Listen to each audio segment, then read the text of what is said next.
أعوذ بالله من الشيطان اللعين الرجيم. بسم الله الرحمن الرحيم.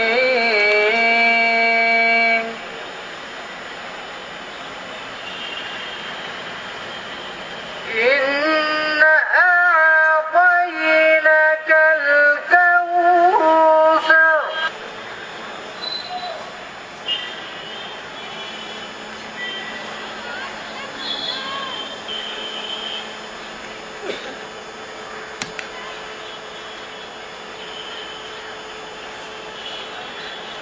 أعوذ بالله من الشيطان اللعين الرجيم. بسم الله الرحمن الرحيم. الحمد لله والسلام على أشرف الأنبياء والمرسلين سيدنا ونبينا مولانا بالقاسم محمد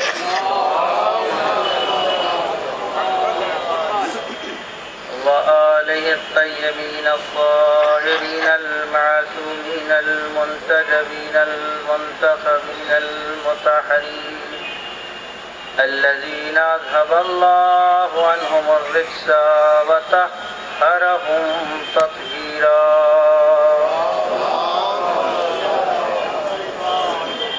لا سيما بقية الله في الأرضين واللعن على أعدائهم أجمعين من يومنا هذا إلى يوم الدين.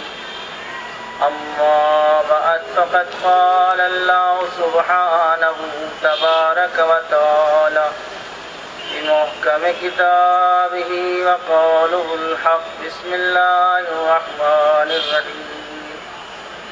الله لا إله إلا هو الحي القيوم الذي لا تأخذه سنة ولا نوم له ما في السماوات وما في الأرض. آپ کے سامنے آیت الکرسی کے چند جملے، کیونکہ ایک طولانی آیت کریمہ ہے، اس کے اور جملات روزانہ آپ کی خدمت میں بیان کیے جائیں گے انشاءاللہ. سب سے پہلے چند اعلانات آج سے مربوط اور اس اشرے سے کہ انشاءاللہ جو منتظم افراد ہیں ان کی طرف سے یہ اعلان ہے کہ کل سے ٹائم سے مجلس شروع. بقیہ جو چیزیں ہیں وہ بھی ظاہراً کل سے مکمل ہوں. معمولاً ہوتا یہ ہے کہ ہماری قوم، ہم لوگ سیڑھی کے چکر میں زیادہ رہتے ہیں، چھت کی فکر میں. مقدمات میں اتنا الجھ جاتے ہیں کہ ذیل مقدمہ غفلت کے شکار ہو جاتا ہے. بس اتنا ہی کافی ہے. بقیہ انشاءاللہ ہر حادثے سے ہمیں تجربہ لینا چاہیے، ہر واقعے سے تجربہ لینا چاہیے. عاقل اور عقل مند وہ ہے کہ جو عابر فقط نہ رہے بلکہ عبرت گیرندہ ہو. عابر کہتے ہیں گزر جانے کو، عبرت لینے والا وہ کہ ایسا گزرنے والا کہ جو داہنے اور بائیں دیکھ کر کے چلے، داہنے کیا ہو رہا ہے، بائیں کیا ہو رہا ہے، تاکہ جب اگلی بار اس راستے کو طے کرے تو بہت محتاط طریقے سے طے ہو. صلوات بھیجیے محمد.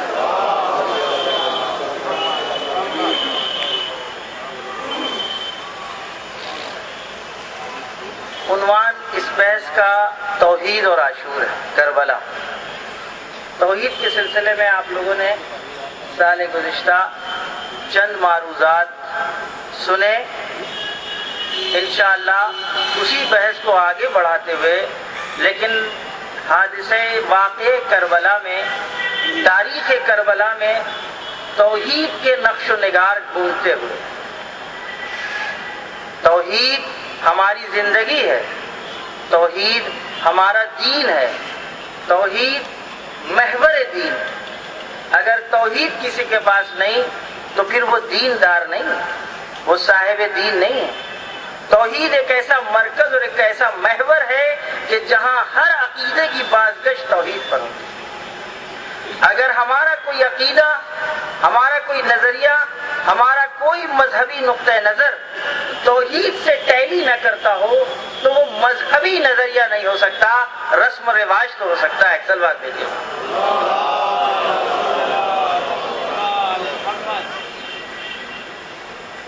لہذا ہم کو اس موضوع کو نبھانا بھی ہے اپنے جہل کے اعتراف کے ساتھ، تاکہ ہمارے بچوں تک اور ہمارے جوانوں تک کچھ باتیں توحید کے بارے میں بھی پتہ لگے۔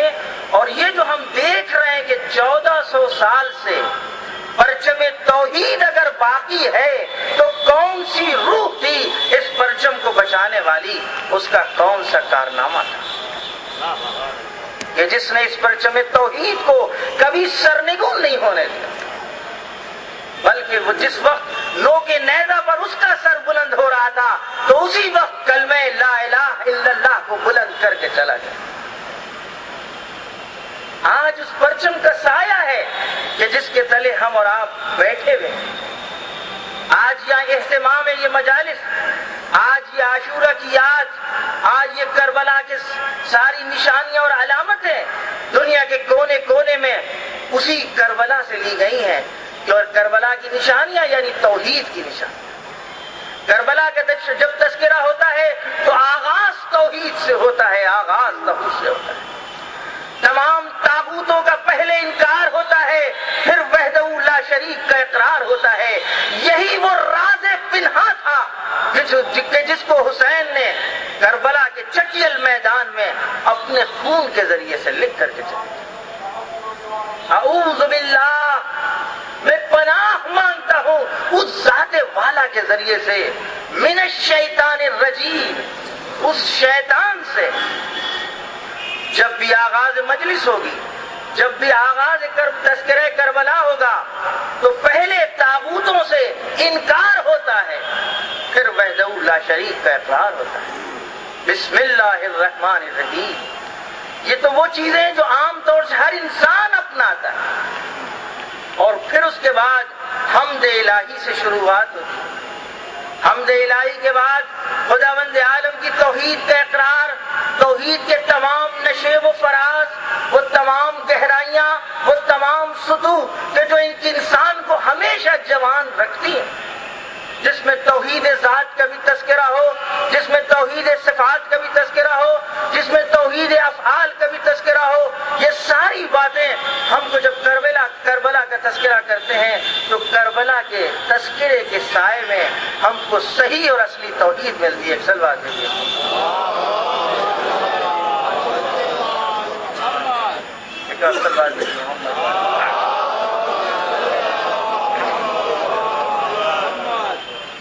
لہذا آپ ہمارا ساتھ دیجیے گا۔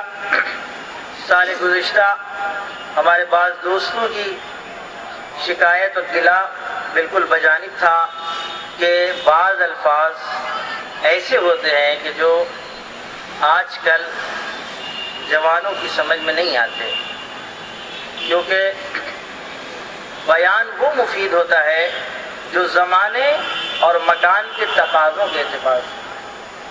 لہذا ہم شکایت اور گلے کو بالکل قبول کرتے ہیں، کوشش کریں گے کوئی ایسا غریب الفاظ استعمال نہ کیا جائے کہ جو ہمارے جوانوں کے سماعتوں پر بھاری گراں، البتہ اس التجا کے ساتھ کہ فرہنگ، تہذیب، تمدن زبان سے وابستہ ہے۔ اگر زبان اجنبی ہو جائے گی تو ہمارا مذہب اجنبی ہو جائے گا، ہمارا تمدن اجنبی ہو جائے گا، ہماری تہذیب اجنبی ہو جائے گی۔ اس فرض کے ساتھ اس اشکال کو قبول کرتے ہوئے کہ واقعاً ہم کو جب بات، ہمارا مقصد ہے کہ بات پہنچے، ہمارے سامعین اس بات کو سمجھ لیں اور ہم سمجھا لیں، تو جو وہ الفاظ سمجھ رہے ہوں بس وہی بولیں، لیکن یہ بات بھی ہم سے اور آپ سے ہی مربوط ہے۔ اگر ہم نے زبان کی طرف توجہ نہیں کی تو آنے والی نسل اپنے مذہب سے بے بہرا اور اجنبی ہو کر کے رہ جائے گی۔ اس لیے کہ آپ کی مذہبی تعلیمات، آپ کی مذہبی اور دینی کتابیں، جو اصیل کتاب آپ کا مذہب اور دین ہے، کس زبان میں؟ سب سے پہلے عربی میں، عربی سے ٹرانسلیٹ ہوا فارسی میں، فارسی سے ترجمہ ہوا اردو میں۔ انصاف سے بتائیے، جب کوئی کلچر اپنی زبان کو ٹرانسلیٹ کر کے دوسری زبان میں منتقل کرتا ہے تو کیا ہو بہو تصویر نظر آتی ہے؟ کیا ماہیت و واقعیت نظر آتی ہے؟ کیا حقیقت تصویر نظر آتی ہے؟ ہاں، کچھ سمجھدار اور عاقل ایسے افراد ہوتے ہیں جو ماہرین ہوتے ہیں، جو اس کھینچی ہوئی لکیروں سے اپنی اصلی تصویر کو انتخاب کر لیتے ہیں۔ یہ ترجمے کا نفس ہوا کرتا ہے۔ جب کسی بھی زبان کو آپ ترجمہ، کسی بھی مطلب کو ترجمے کے ساتھ بیان کریں گے تو اتنا فرق آ جاتا ہے۔ اگر آپ عربی اسلامی فلسفے کو دیکھیں، اسلامی فلسفہ ترجمہ ہوا سب سے پہلے عربی سے رومی زبان۔ جب رومی زبان میں پہنچا، یعنی اس وقت روم جو ایک بڑا تمدن کا مرکز تھا، تو تمام واقعیت نہیں پہنچ پائی، اس لیے کہ کیا ہر اصطلاح کا ترجمہ موجود ہو سکتا ہے؟ ممکن؟ میں خالی مثال اپنے موضوع سے وابستہ ایک بات آپ کے سامنے کہوں، لفظ اللہ کا ترجمہ اگر کسی زبان میں دم ہے تو وہ کر کے دکھائے۔ ایک صلوات بھیجیے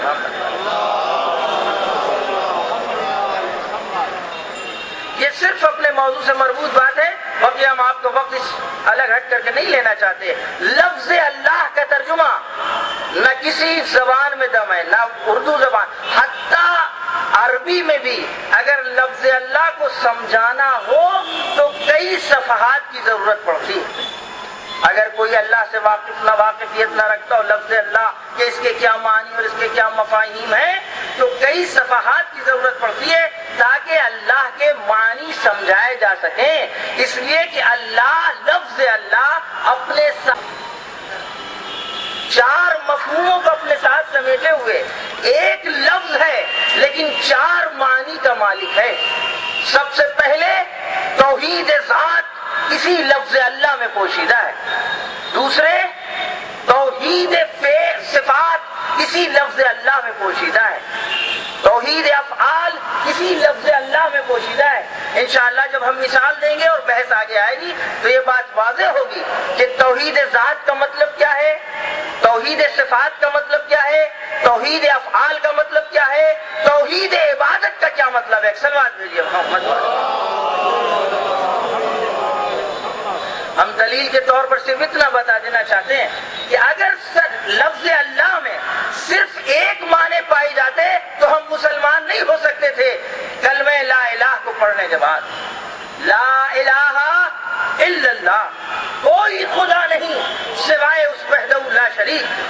اگر لفظ اللہ صرف ایک معنی کے بوجھ کو اٹھا رہا ہوتا، یعنی صرف توحید ذات کو بتلا رہا ہوتا کہ کوئی واجب کائنات میں نہیں صرف اس وحدہ لا شریک کے، تو پھر ہم کو خالقیت میں تعدد کا قائل ہونا پڑتا، اس لیے کہ لفظ اللہ میں اتنا دم نہیں ہے کہ وہ خالقیت کی توحید کو بھی منوا لے۔ صلوات بھیجیے۔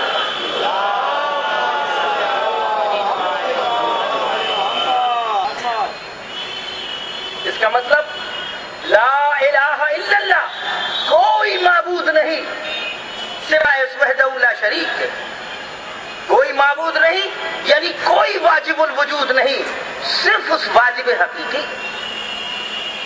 توحید خالق اسی میں پوشیدہ ہے، یعنی کوئی خالق نہیں سوائے اس خالق حقیقی کے جو واجب بھی ہے، اسی لفظ اللہ میں پوشیدہ ہے۔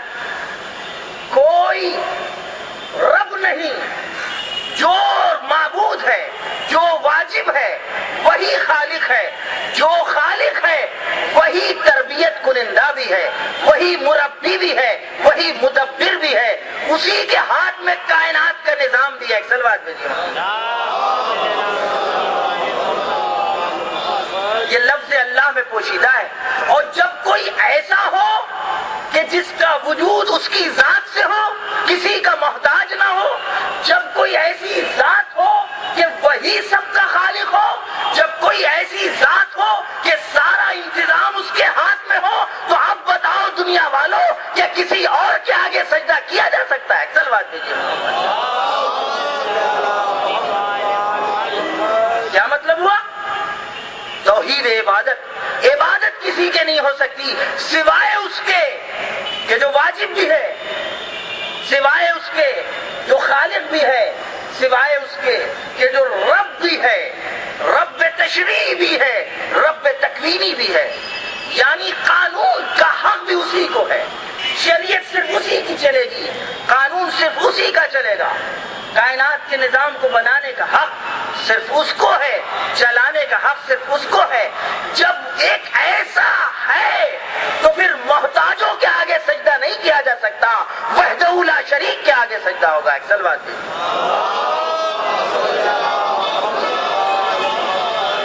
اب اللہ میں یہ سب چیزیں پوشیدہ تھیں، اگر اس نصاب سے کم کسی نے کلاس طے کیے ہیں تو وہ کلاس توحید میں وارد ہی نہیں ہوا ہے، جبکہ کلمہ ایک ہے، لا الہ الا اللہ، کوئی خدا نہیں سوائے اس اللہ کے۔ اس کا مطلب ایک لفظ ہے جس میں توحید واجب بھی ہے، جس میں توحید خالقیت بھی ہے، جس میں توحید ربوبیت بھی ہے، جس میں توحید عبادت بھی ہے۔ صلوات بھیجیے محمد۔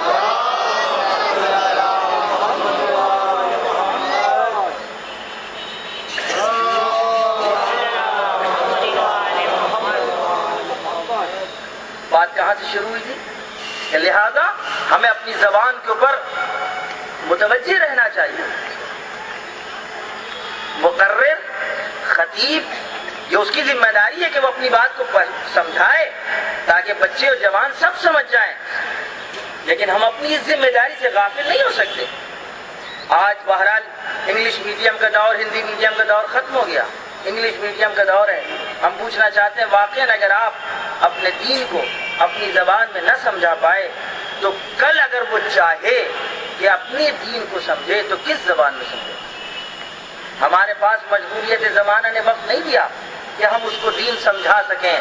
اب وہ متوجہ ہوا، فرصت اسے ملی کہ لاؤ کتابیں اٹھا کر کے دیکھیں، کتابیں ہیں اردو میں، کتابیں ہیں فارسی میں، کتابیں ہیں عربی میں، انصاف سے بتائیے کہ دین کو کیسے سمجھے گا؟ کیا ہندی میں دم ہے کہ لفظ اللہ کو سمجھا سکے؟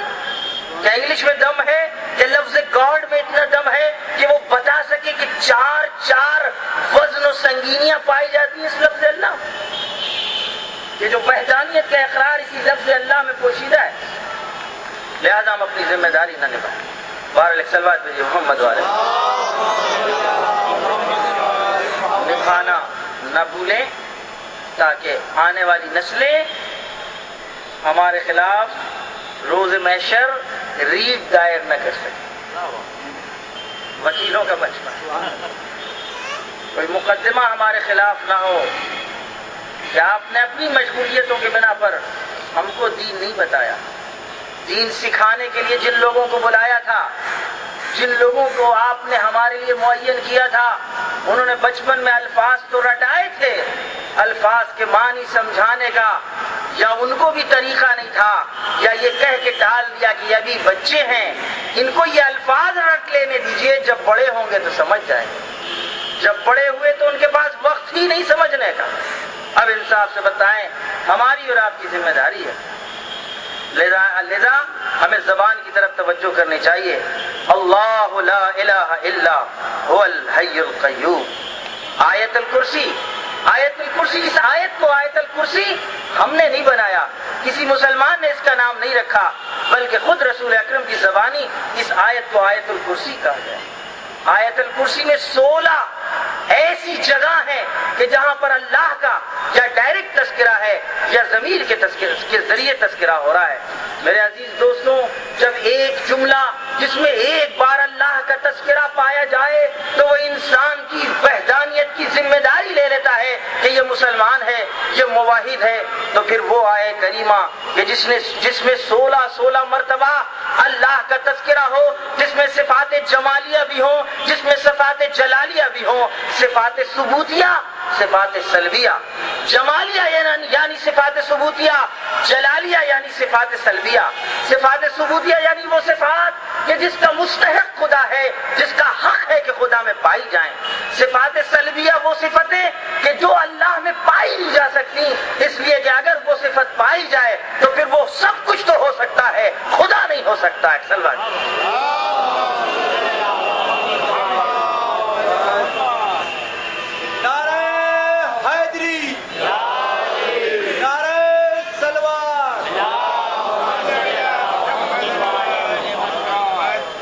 لہذا اس آیت کے سلسلے میں سب سے پہلے ذمہ داری ہے کہ اس آیت کے ترجمے کے اوپر اور اس آیت کے مختصر اور اجمالی خاکے اوپر ایک نگاہ ڈالے، اور پھر اس کے اندر جو فراز ہیں، جو پیراگراف آئیں گے جس پر ہمیں آپ کو روکنا ہے اور جس کے ذریعے کربلا کی تاریخ کو آگے بڑھانا ہے۔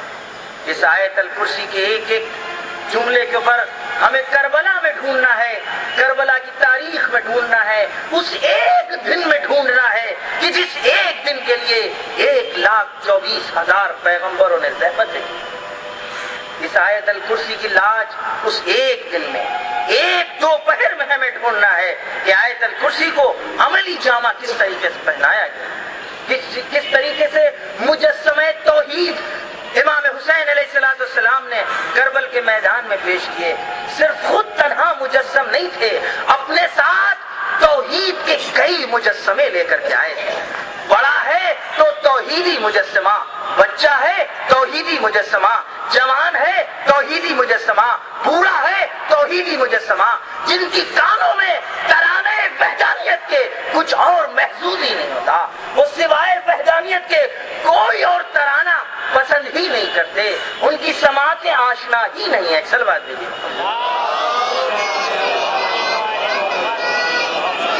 اللہ لا الہ الا هو الحی القیوم۔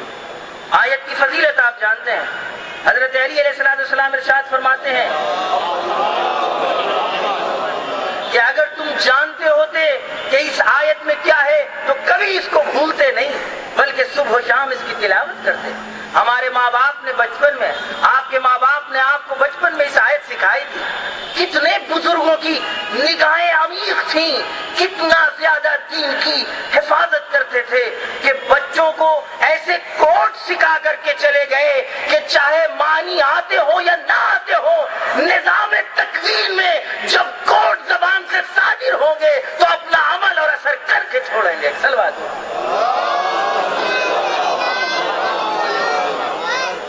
اگر ایک تجوری کا ایک کوڈ ہو کہ جس کے ذریعے سے وہ خزانے تجوری کھلتا ہو، آپ چاہے اس کوڈ کے نمبر سے واقف ہو یا نہ ہو، ایکسیڈنٹلی طور اگر وہ خزانے کا گولا ناچ گیا اور وہ دانے دب گئے جو کوڈ کے ہیں تو وہ دروازہ کھل جائے گا۔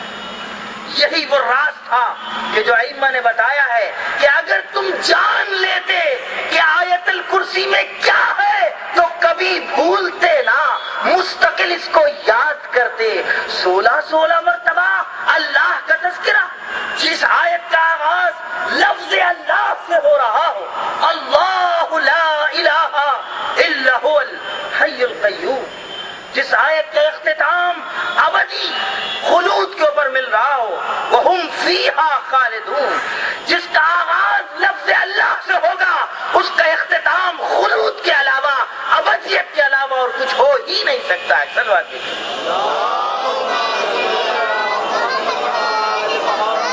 ایک اور سلوات دیجیے۔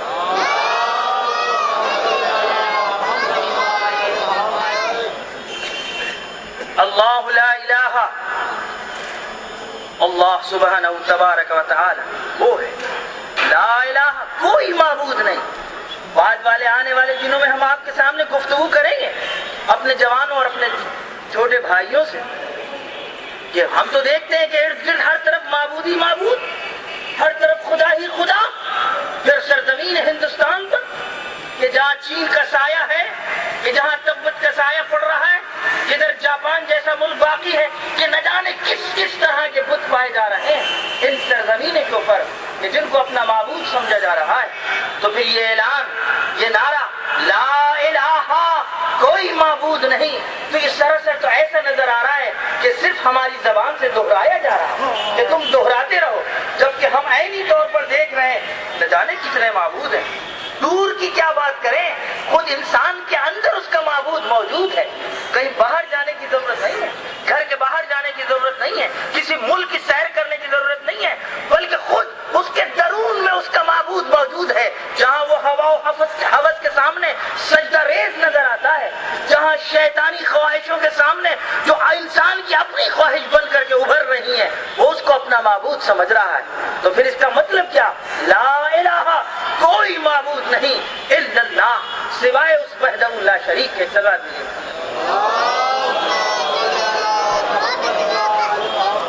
وہ کون؟ اللہ الحی، زندہ ہے. کون سا زندہ؟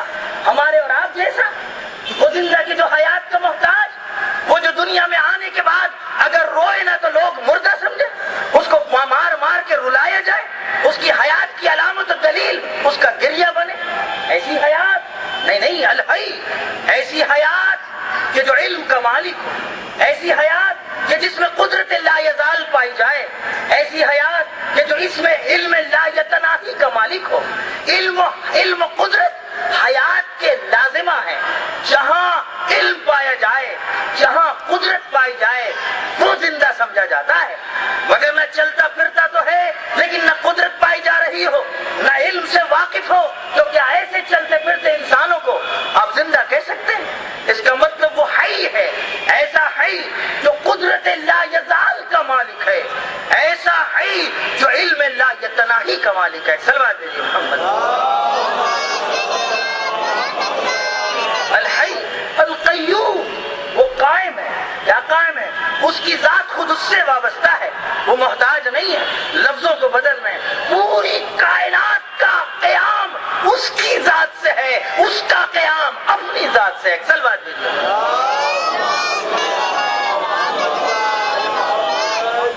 صلوات دیجیے. الحی القیوم لا تأخذہ سنۃ ولا نوم، اونگ بھی اس کو آتی نہیں ہے. ایسا قیوم ہے. تم کہاں لوگوں کو اپنا قیوم بنا رہے ہو؟ کہاں اپنے آپ کو مالک بنوا دوسروں کو مالک سمجھ رہے ہو؟ کہاں اپنی باغ ڈور دوسروں کے حوالے کر رہے ہو؟ جبکہ تمہارے سامنے ایسا قیوم، ایسی باغ ڈور سنبھالنے والا کہ جس کو اونگ بھی نہیں آتی، تم اس کو اپنا قیوم بناؤ کہ جہاں نہ نیند تو نیند، اونگ نہیں آتی اونگ. روایت آپ کے سامنے ہے کہ جب موسیٰ سے لوگوں نے آ کر کے ضد کی تو موسیٰ نے ویسے ہی پہنچا دیا. موسیٰ ایک ایسا پیغمبر، بلکہ میں یوں کہوں کہ یہ بتانا تھا کہ جو ادھر سے آتا ہے ہو بہو وہاں پہنچا رہے ہیں.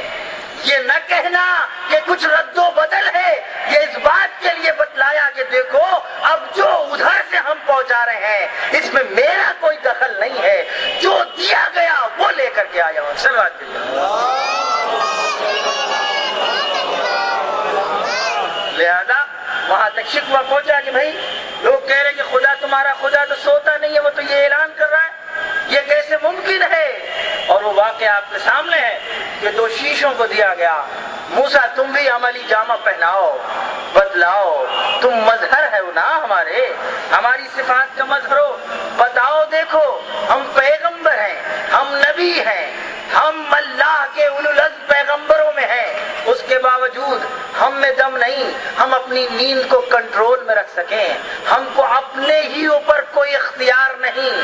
اور ادھر نیند کا جھونکا آیا، ادھر وہ شیشے آپس میں ٹکرائے، چور چور ہو گئے. جواب موسیٰ کو اور بنی اسرائیل کو مل گیا. اس کے بعد سوال دوسرا نہیں کیا ان لوگوں نے. سلوات دیجیے.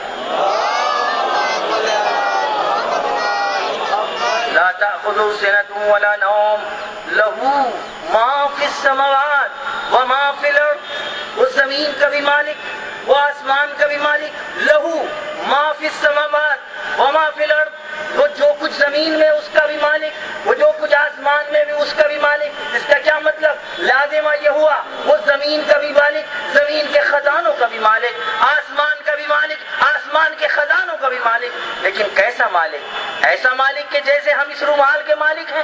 یہ رومال میرے اختیار میں ہے لیکن اگر کھو جائے تو ڈھونڈ نہیں، اگر پھٹ جائے تو اس طرح دوبارہ اس طرح بنا نہیں سکتے. اگر ہم اس کو ابھی کسی اور چیز کی ضرورت پڑ جائے تو یہ پورا نہیں کر سکتا. یہ ایسی ملکیت ہے، اس ملکیت کو ملکیت اعتباری کہتے ہیں. وکلا کی زبان میں قانونی ملکیت کہتے ہیں، کیونکہ سند آپ کے نام لکھ دی گئی، لہذا اس زمین کا یہ حصہ آپ کا ہے. یہ زمین ابھی آپ کے لیے محل نہیں بن سکتا. یہ زمین آپ کی حفاظت کی ذمہ داری لاکھوں برسوں نہیں لے سکتی. آپ اپنی ہی زمین پر جب دفن کیے جائیں گے 30 سال 40 سال 50 سال کے بعد آپ کے بچے، آپ کے ملنے جلنے والے اس زمین کے سینے کے اوپر تان کر کے جائیں اور کہیں لاؤ تم اپنے مالک کو جس طرح میں نے تمہارے حوالے کیا تھا ویسے ہی ہمارے حوالے کر دو. بے زبانی سے زمین بولے گی ہم مالک، یہ تم مالک تو تھے، یہ زمین میں آنے والا میرا مالک تو تھا. مالک حقیقی نہیں تھا، اعتباری مالک تھا، قانونی مالک تھا، کاغذوں پر لکھا ہوا مالک تھا. لہذا جو ہمیں کرنا تھا وہ کر کے چھوڑا ہے.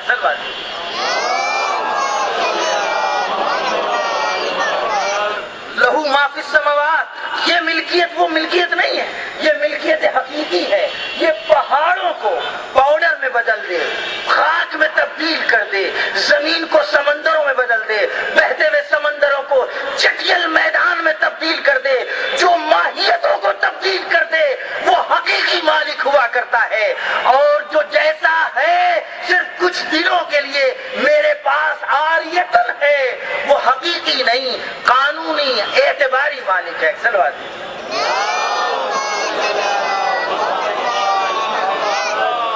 ایک اور سلوات.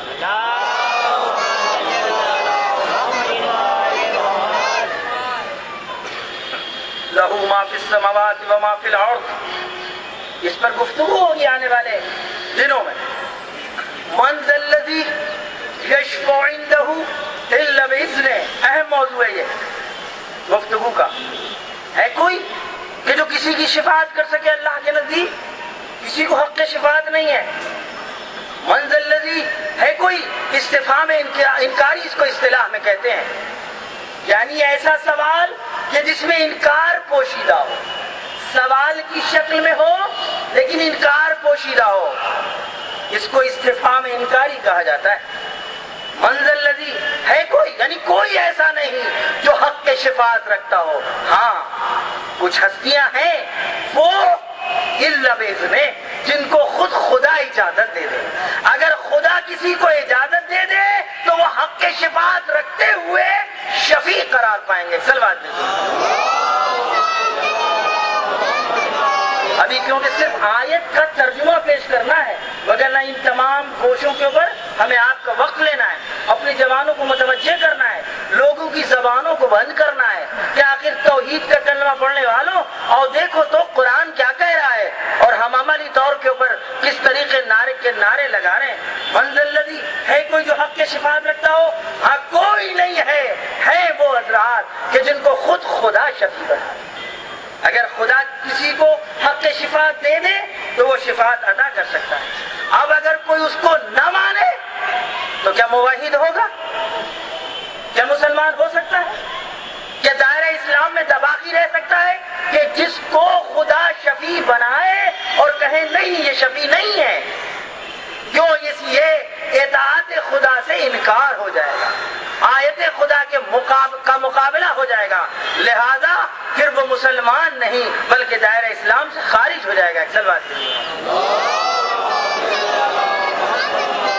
من ذا الذی یشفع عندہ الا باذنہ یعلم ما بین ایدیہم. بات کو ہم سمیٹ رہے، اسی آیت میں وقت پورا ہوا جا رہا ہے. یعلم ما بین ایدیہم وما خلفہم، خداوند عالم ان شفیعوں کے بارے میں جن کو حق شفاعت دے گا ان کے بارے میں جانتا ہے کہ وہ کتنا علم رکھتے ہیں. ان کے سامنے جو باتیں ہیں وہ خوب جانتے ہیں، وہ خوب جانتا ہے وہ کس کی شفاعت کریں گے اور کس کی شفاعت نہیں کریں گے. جب انشاءاللہ تفصیلی گفتگو آئے گی تو وہ مواقع قرآن کے بیان کیے جائیں گے. جہاں آنے والے آئے تو خداوند عالم نے کہا اے رسول تم ان کی شفاعت اگر تم نے کر بھی دی، اگر تم نے ان کا لیے استغفار کر بھی دیا تو تمہارا استغفار ان کو کوئی فائدہ نہیں پہنچا سکتا. جناب نوح اپنے بیٹے کے لیے آواز دیں گے اے میرے پروردگار یہ میرے اہل میں سے ہے، یہ میرا فرزند ہے، یہ میرا بچہ ہے، یہ میرا جگر کا ٹکڑا ہے. وہ آواز آئے گی نہیں نہیں نہیں، یہاں تمہاری شفاعت کا کوئی فائدہ نہیں ہوگا۔ ہاں ایک منزل وہ بھی آئے گی جب ہم یہ بھی بتائیں گے کہ شفاعت کرنے والے کن کی شفاعت کرتے ہیں۔ ہم یعقوب سے کہیں گے اپنے بچوں کے لیے استغفار کرو، ہم یوسف سے کہیں گے اپنی قمیص کو بھیجو، وہ قمیص تمہارا باپ جو پیغمبر ہے اپنی آنکھوں سے لگائے، اور پھر اس کے بعد اس کی بروجت سے ہم ان کی بصارت کو پلٹا دیں گے۔ صلوات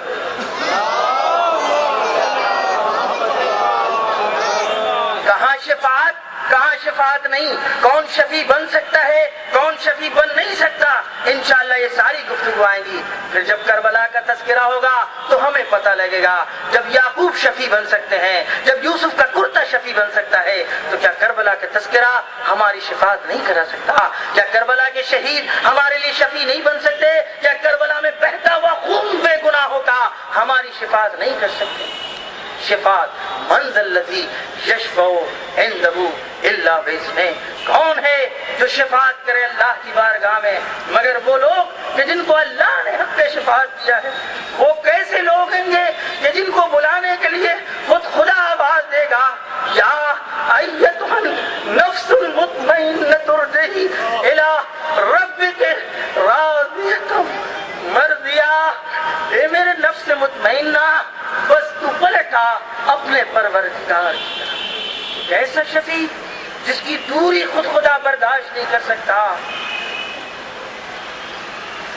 میرا ارادہ نہیں تھا ابھی مسائل کی طرف آنے کا، اچانک آیت یاد آئی، یا ایتھا النفس المطمئنہ، اے نفس مطمئنہ کے مالک، تیرے ہاتھ میں توحید ہے، تجھ کو پرچم توحید بچانا ہے، تجھ کو 1,24,000 پیغمبروں کی زحمتوں کو بچانا ہے، تیرے اوپر نگاہ ہے 1,24,000 پیغمبروں کی۔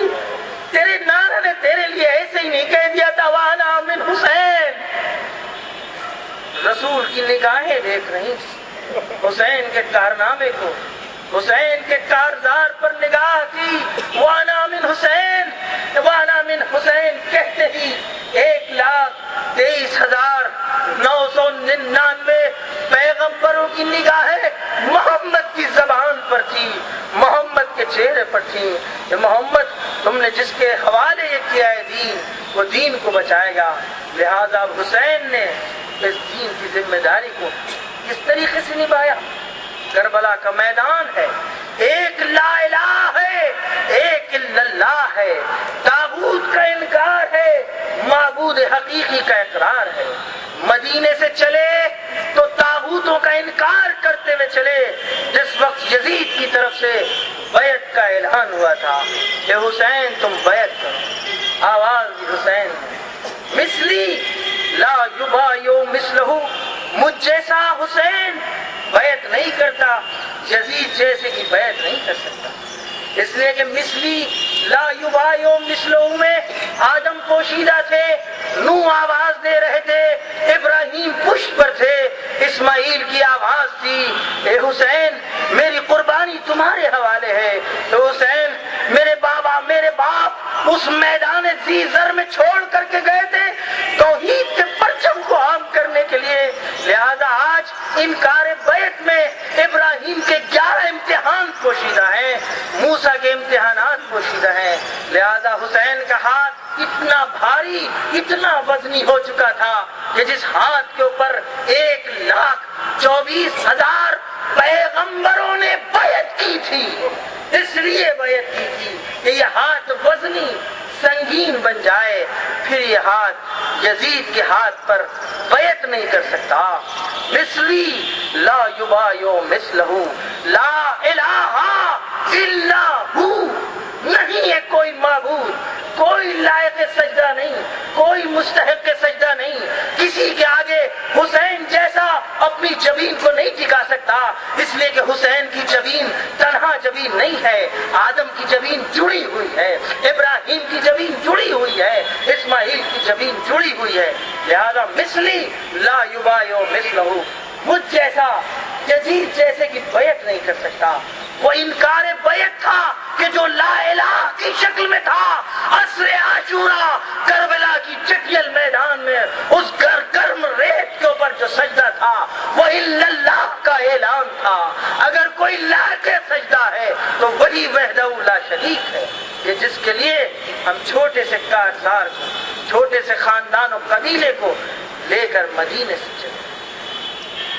مدینے سے چلتے وقت حسین کو بہتوں نے روکا کہ حسین آپ نہ جائیے، اے آقا آپ عراق کا رخ نہ کیجیے. محمد ابن حنفیہ آگے آگے، ابن عباس روکنے والوں میں، ام سلمہ نے روکا. اے میرے لال، میں نے تمہارے نانا سے سنا ہے کہ عراق کی سرزمین پر تمہیں قتل کیا جائے گا، لذا میں نہیں چاہتی کہ تم عراق کا سفر. نانی آپ سے زیادہ ہمیں واقفیت ہے، ہم کہاں قتل کیے جائیں گے، ہم کو کس سرزمین کے اوپر دفن کیا جائے گا. اور اس کے بعد امام فرماتے ہیں نانی اگر آپ چاہتی ہیں کہ اس جگہ کو ہم آپ کو دکھائیں کہ جہاں مجھ کو قتل کیا جائے گا، تو ایک مرتبہ امام کا اشارہ ہوتے ہی ساری زمینیں پست ہوئی، کربلا کی زمین بلند ہوئی. روایت کے جملے ہیں، تاریخ کی کہانی نہیں ہے. روایت کے جملے کہ زمین کربلا بلند ہوئی. امام نے اشارہ کیا نانی یہی وہ جگہ ہے جہاں مجھ کو قتل کیا جائے گا. اس کے بعد روایت میں نے نہیں دیکھا، لیکن میرا دل کہتا ہے شاید حسین نے قتل سے پہلے اپنا مقتل پڑھاؤ، کربلا کے تمام شہیدوں کا مقتل پڑھاؤ. نانی عباس کا مقتل بتائے کہاں پر، اپنے گود کے پالے اکبر کی جگہ بتائے کہاں تک کیے جائے. نانی وہ جگہ بتائے کہ جہاں اصغر کو گود میں لے کر پانی کا سوال کریں. پہلی تاریخ ہے آج محرم کی پہلی تاریخ. ہر طرف سیاہ پرچم ہے، ہر طرف سیاہ ماحول، غم کا ماحول ہے. اس بے کس مظلوم کے ماتم کے لیے کہ جس کے کرنے والے تو موجود تھے لیکن نہ رونے دیا گیا نہ ماتم کرنے دیا. یہی وجہ ہے شاید حسین جانے سے پہلے خود کریا فرما رہے ہیں. عجیب سی رخصت روایتوں نے نقل کی ہے امام حسین کی. نانا کے مزار پر آئے، اماں کی قبر پہ گئے، بھائی حسن کے مزار پر آئے. تاریخ نے صرف جھلکیاں نقل کی ہیں، گہرے واقعات نقل نہیں کیے ہیں. انصاف سے بتائیے اپنے وطن سے انسان کیسے دور ہوتا ہے؟ جب وطن سے کسی پردیس میں جانا چاہتا ہے کہ جہاں سے واپس آنے کا یقین ہے، جہاں پتا ہے کہ کچھ عرصے کے لیے جا رہے تو بھی انداز رخصت کا بدلہ ہوتا ہے، سفر کا انداز بدلہ ہوتا ہے. لیکن ہائے میرا مظلوم آقا، جب مدینے سے چل رہا ہے تو معلوم ہے کہ مدینے کبھی واپس نہیں لوٹیں گے. لہذا انداز ایسا نانا کی قبر پہ آئے، قبر سے لپٹ کر بہل کرنا شروع کر دی. روایتیں بتاتی ہے یکایک امام گھر واپس آئے اور جانے سے پہلے پھر اپنے نانا کے قبر پہ آئے، جیسے یہاں سے دور ہونا نہیں چاہتے. آنے کے بعد 2 رکعت نماز پڑھی. روایت کہتی ہے نماز میں سجدہ طولانی ہوا، غنودگی کے عالم میں خود رسول اکرم خواب میں آ گئے. اے میرے لال جلدی کرو، اے میرے لال جلدی کرو، تمہارے باپ تمہاری ماں تمہارا انتظار کر رہی ہے، تمہارے دیدار کے اشتیاق میں منتظر ہے. اور اس کے بعد عبداللہ بن سنان سے روایت ہے، کہتا ہے میں مدینے پہنچا تو میں نے دیکھا مدینے کا ماحول کچھ غمزدہ ایسا نظر آتا ہے، لوگوں کے چہروں پر اداسی بھی نظر آتی ہے. میں نے لوگوں سے پوچھا کہ آج کیا ہو گیا، لوگ اداس کیوں ہیں؟ میں کہوں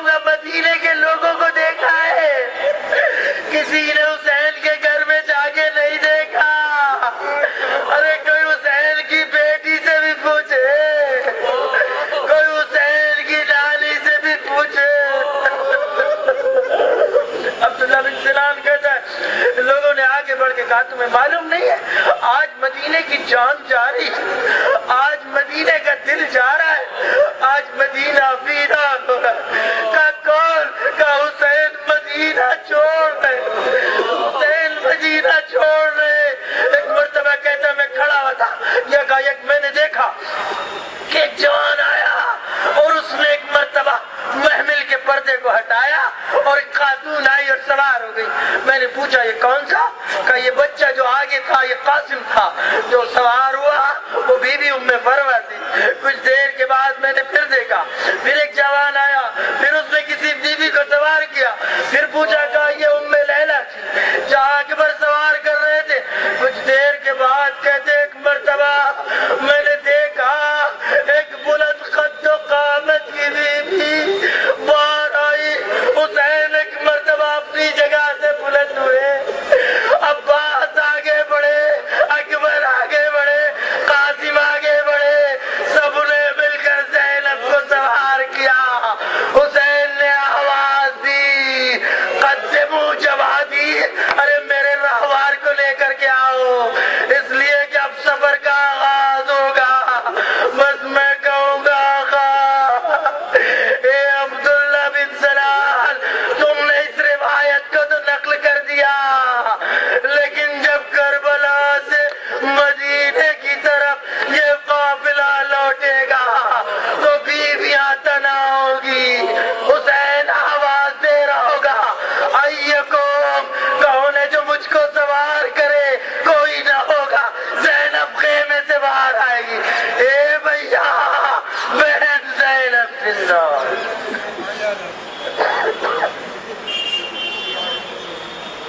الا لعنت اللہ علی قوم الظالمین وسيعلم الذين ظلموا أي منقلب ينقلبون۔ باراللہ اس مختصر سی عبادت کو قبول فرما۔